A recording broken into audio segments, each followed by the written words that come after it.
Rainbow Six Siege Extraction came out on the 20th of January 2022, and the game is based on the Rainbow Six Siege Outbreak event, which was released in 2018. The game was poorly received even before it came out, with countless people saying it's going to be bad and it's not even worth trying, and I'm here to find out if they were wrong. I personally had a better view, being excited for the game and playing it early and enjoying it pretty fondly, considering I'm a big fan of PvE games, especially COD Zombies, and I love the mechanics of Siege since there aren't many games like it. So when I heard that there is going to be a hybrid-esque game with some of my favorite mechanics and my favorite game genre of games, I bought it like some others. I got in the beta and I was pretty happy with the game and how hard and different it was, but I only played a day out of 3, so I didn't play as much as I wanted and was hyped for the game because I wanted more. The game is a player versus environment multiplayer game, which means you kill AI with other people or by yourself that you can progress through by leveling up your character and unlocking new weapons and gadgets. The objective of the game is to complete 3 or 9 objectives, depending on what mode you choose, and extract so you're not left behind and have to rescue your character you just played as. The problem with this formula is that it gets repetitive extremely fast, considering you're doing objective after objective, especially after you level up all your characters all the way and have everything unlocked for your favorite or all the characters. So once you do get that or close to that, you'll most likely get burnt out from all the repetitive gameplay you've played over time. Now that we've explained why the gameplay is flawed, let's show you some. So like every game, there are multiple types of enemies to take down, and you have to deal with them in different ways to get to and finish your objective. So the game has a variety of Archeans, but not too many variants. But even if it did, I'm still not sure it would be enough to make this game more playable, because the main core of the game is still the objectives, not really the Archeans. As I said before, your objective is to usually go through 3 different zones to then extract with your squad. This formula is different from any other PvE or zombie-like game I've seen, and it just doesn't work the way they did it because you keep doing the same thing over and over with very little change.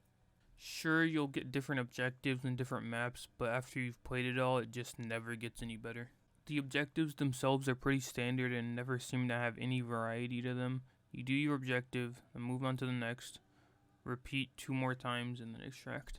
That's why the game is so stale and doesn't have the player base a game like Siege or any game like it has. The in-game rewards aren't too good to be grinding for all of them unless you'd want to 100% it or something like that. The progression really isn't worth it, considering after you get everything, you're not really going to have too much to show for it or show off. And none of the charms are exceptionally good looking or visually pleasing like some of the ones in Siege that glow. The main progression of this game are the levels. There are 10 levels to work through to unlock all the operators' weapons and status symbol uniforms and headgears. And after reaching level 10, you then go into prestiges, and at 5th and 10th prestige, which is the highest, you then get another uniform and headgear for the 50 and 100% mark. After that, there isn't much to do with your characters, but to maybe buy something from the store and dress them up, buy a charm, or buy some weapon skins for your guns. The shop in this game has a big variety in my opinion, considering it's not the main game in the franchise. Now don't get me wrong, it's a good thing that there are many skins in the game, and that a good amount of them look surprisingly good, but it makes me wonder how much time did they really put into them. Some of the skins come out in batches and follow the same style, which makes it easier, but it's still a skin per operator. Now, the skins compared to Rainbow Six Siege are actually quite well made. Both games have well made skins, but it still surprises me how many there are and how good they made some of the skins. I don't know if they have separate teams for this, but even if they do, I think they should have put more time and development into the actual game and progression, so more players would have an urge to play more and grind the game more rather than being pushed to buy their skins. But in the end, it is a game that was pretty well priced at the beginning, but even though it was, I'm sure they wanted more than they made, so making more appealing skins is an easy way to do that. The story is good from what I've heard, but this video mainly focuses on the gameplay because I'm not much of a story gamer when it comes to video games. But what I do know is the cutscenes were what you would expect from a Ubisoft Rainbow Six cutscene / animated movie, so the visuals had no complaints on my part.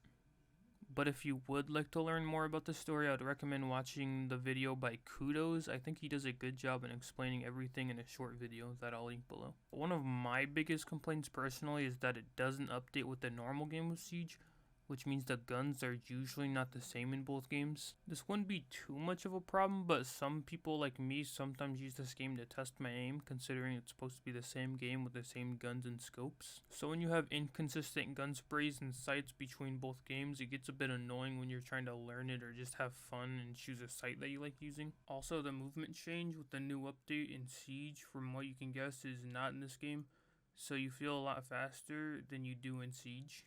Small nitpick by me, but I would love it if they just kept it up to date with the normal game.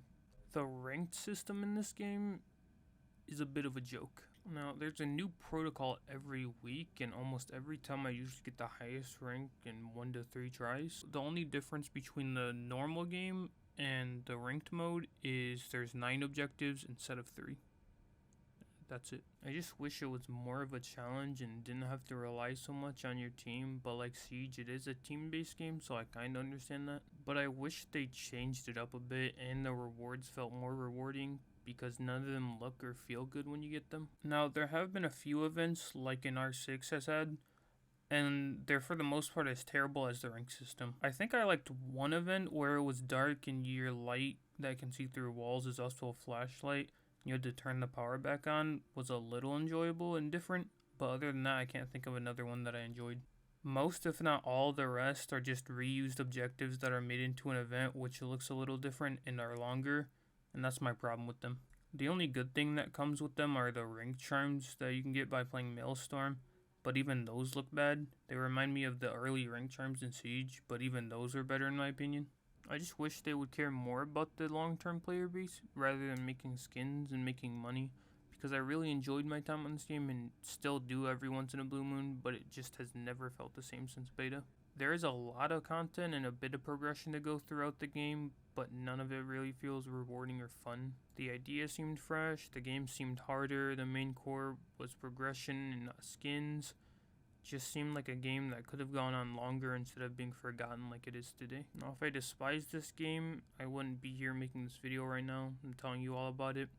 I would love to see a game like this flourish and be well received like the Outbreak event in Siege was. I only played a little bit of the Outbreak event, so I can't really give my comparison on that, but I do remember and know me and many others really enjoyed that event, even though there isn't really progression, but it was well made, which is all we really want. This game is different and very repetitive, especially without friends, so it'll make people gravitate away from it, even long-term players like myself.